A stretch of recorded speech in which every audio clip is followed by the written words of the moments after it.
Hello, मैं हूँ रोशन कुमार, एक कहानीकार जो आपको कहानियाँ सुनाता है ताकि आपके सोच में परिवर्तन आ सके। आज की कहानी का शीर्षक है बाज और किसान।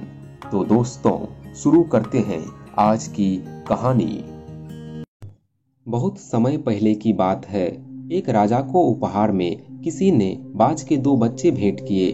वे बड़ी ही अच्छी नस्ल के थे और राजा ने कभी इससे पहले इतने शानदार बाज नहीं देखे थे। राजा ने उनकी देखभाल के लिए एक अनुभवी आदमी को नियुक्त कर दिया। जब कुछ महीने बीत गए तो राजा ने बाजों को देखने का मन बनाया और उस जगह पे पहुंच गए जहां उन्हें पाला जा रहा था। राजा ने देखा कि दोनों बाज काफी बड़े हो चुके थे और अब पहले से भी ज्यादा शानदार लग रहे थे। राजा ने बाजों की देखभाल कर रहे आदमी से कहा, मैं इनकी उड़ान देखना चाहता हूँ, तुम इन्हें उड़ने का इशारा करो। आदमी ने ऐसा ही किया। इशारा मिलते ही दोनों बाज उड़ान भरने लगे, पर जहाँ एक बाज आसमान की ऊंचाइयों को छू रहा था, वहीं दूसरा कुछ ऊपर जाकर वापस उसी डाल पर आकर बैठ गया जिससे वह उड़ा था।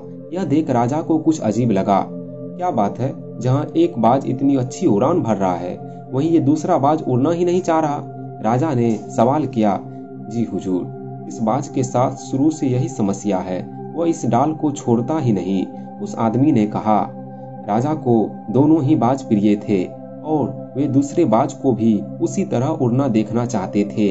अगले दिन पूरे राज्य में ऐलान करा दिया गया कि जो व्यक्ति इस बाज को ऊंचा उड़ाने में कामयाब होगा उसे ढेरों इनाम दिया जाएगा। फिर क्या था, एक से एक विद्वान आए और बाज को उड़ाने का प्रयास करने लगे, पर हफ्तों बीत जाने के बाद भी बाज का वही हाल था। वह थोड़ा सा उड़ता और वापस डाल पर आकर बैठ जाता। फिर एक दिन कुछ अनोखा हुआ। राजा ने देखा कि उसके दोनों बाज आसमान में उड़ रहे हैं।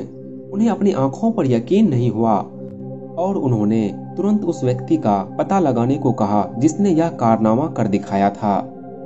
वह व्यक्ति एक किसान था। अगले दिन वह दरबार में हाजिर हुआ।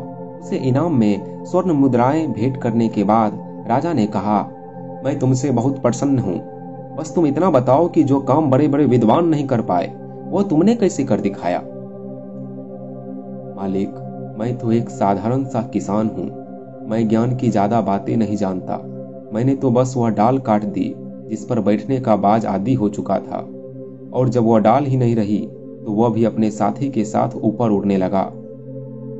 दोस्तों, हम सभी ऊंचा उड़ने के लिए ही बने हैं, लेकिन कई बार हम जो कर रहे होते हैं उसके इतने आदी हो जाते हैं कि अपनी ऊंची उड़ान भरने की, कुछ बड़ा करने की काबिलियत को भूल जाते हैं। यदि आप भी सालों से किसी ऐसे ही काम में लगे हैं जो आपके सही पोटेंशियल के मुताबिक नहीं है, तो एक बार जरूर सोचिए कि कहीं आपको भी उस डाल को काटने की जरूरत तो नहीं जिस पर आप बैठे हुए हैं। धन्यवाद।